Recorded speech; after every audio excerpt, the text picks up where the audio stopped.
Warning, this review will have spoilers, but it's a 28-year-old movie you've never fucking heard of, so who cares? And I can't complain about the ending unless I tell you what the ending is.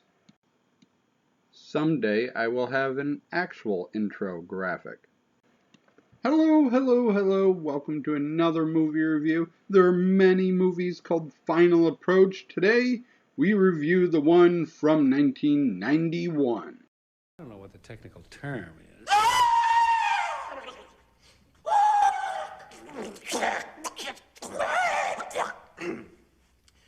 Like that. Anything close. Okay, we'll get to that part in a second. But our movie begins with a guy in a stealth jet flying with his partner across the desert when he claims he saw lightning. I don't see anything. Looks like 12 miles visibility, and the clouds we've got don't look like the kind that lightning leaps out. Holy shit! Well, I bet you believe him about the lightning now, don't you? Anyways, this movie drags along for 3 minutes as he finally crashes and wakes up in a psychiatrist's office, not knowing who he is or how he got there. System abort. System abort. System abort. System abort. System abort. System abort. Almost the entire rest of this movie takes place in the beautiful set of the psychiatry office, as they do normal psychiatrist stuff like word association and ink blots. Love. Pain. Sex. Pleasure. Dream. Nightmare. Looks a lot like your painting.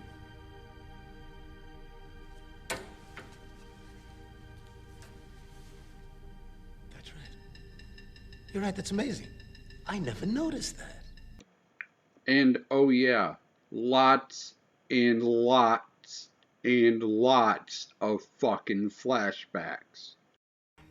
Correct?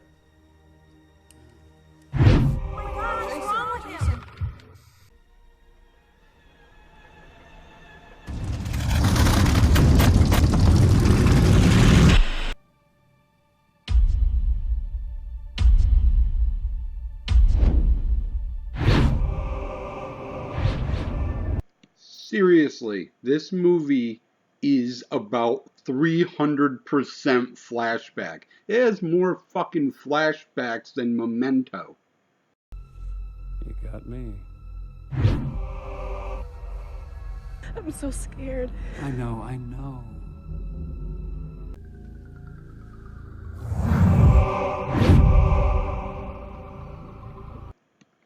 After hours of this bullshit, I swear this movie is like 10 hours long, he finally tells us that all these flashbacks are mini seizures. He's been having seizures since he was a kid, blinks out and forgets where he was. So that's what's been going on. The doctor asks him if he's ever had a grand mal seizure and demonstrates one, as I showed you in the clip at the beginning of this review. Eventually, our main character does have a grand mal seizure and wakes up from this nightmare of a movie in bed with his wife. Honey,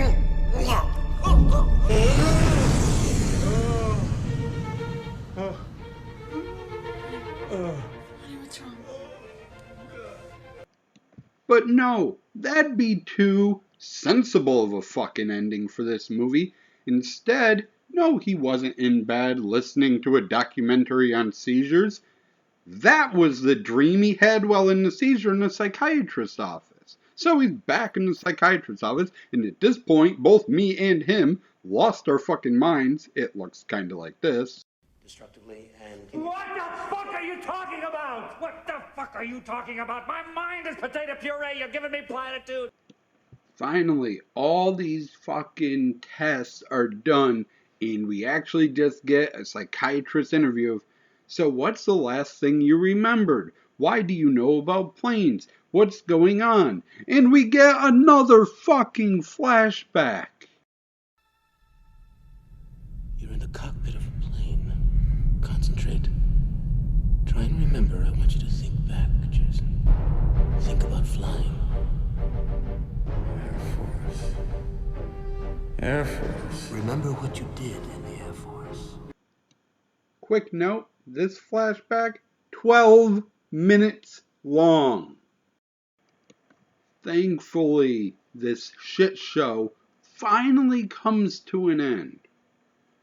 With, you guessed it, a 3-minute flashback that the psychiatrist talks over, telling us the end of the fucking movie. Which is, get this, the guy's been dead the whole time, and the psychiatrist isn't an enemy agent trying to get information. He's trying to figure out if the guy died a fulfilled life so he knows to send him to heaven or not, because God isn't actually watching us and needs a post-death fucking interview. I say because there's not a lot of reviews of this movie. I tried to find them, and all of them just say how fucking brilliant the use of flashbacks are. Except for one. One fucking hero out there among the stars.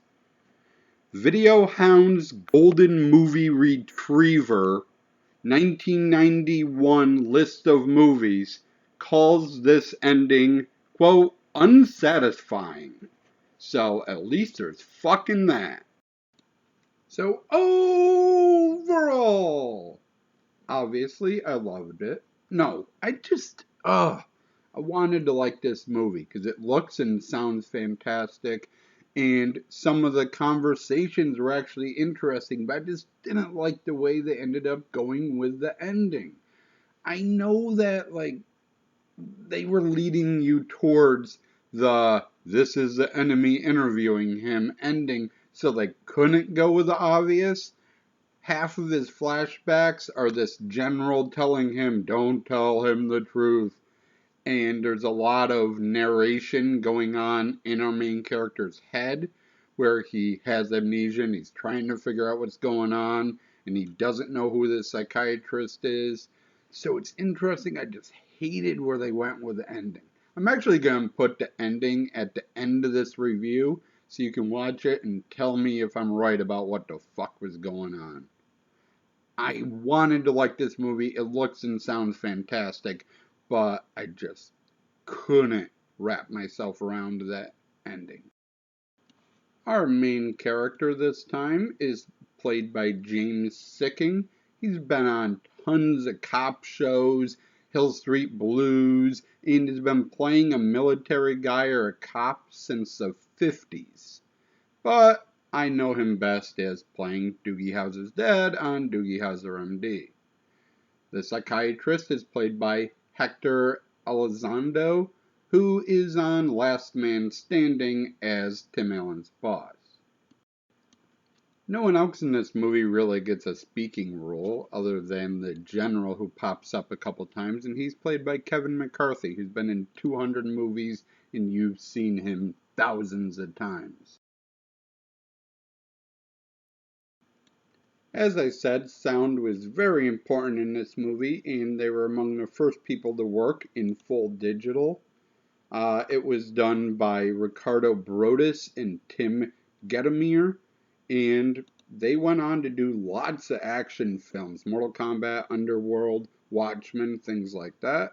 So they stayed in the industry, unlike the production designer, who I really liked the work of. I thought the psychiatrist's office, which is basically our only set, looked great. There were tons of little things in the background. There was a big painting over the main desk, but he never worked in film again. Thank you for watching. Hope you liked the review. I'll actually put my Twitter down in the description. I don't really tweet much other than when I put up a new movie, so check that out anyways. And as always, I shall try to do better next time. As a bonus clip, here's the last minute and a half of the movie. Tell me what the fuck this movie was about. I always find it amusing how human beings have such a simple perception of life and death, not to mention God. You can't possibly think that life is fair. No, not the way you think of God, but this form of intelligence. We're a scientist of sorts. And let's say he has this laboratory. I haven't injected you with any drugs. And I couldn't care less about your silly phantom plane. I'm just trying to help you reconstruct your past. That's what I'm here for. I'd say you're full of shit. Crash. No, sir, we haven't found the other one yet. And it's big. Crash. I understand, sir. Not a word. We're talking the size of the universe. Crash. Definitely dead. Definitely dead.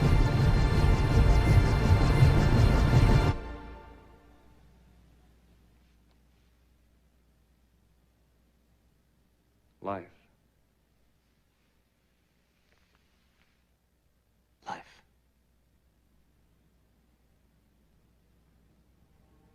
Oh, it just can't be, no. You just give it some time.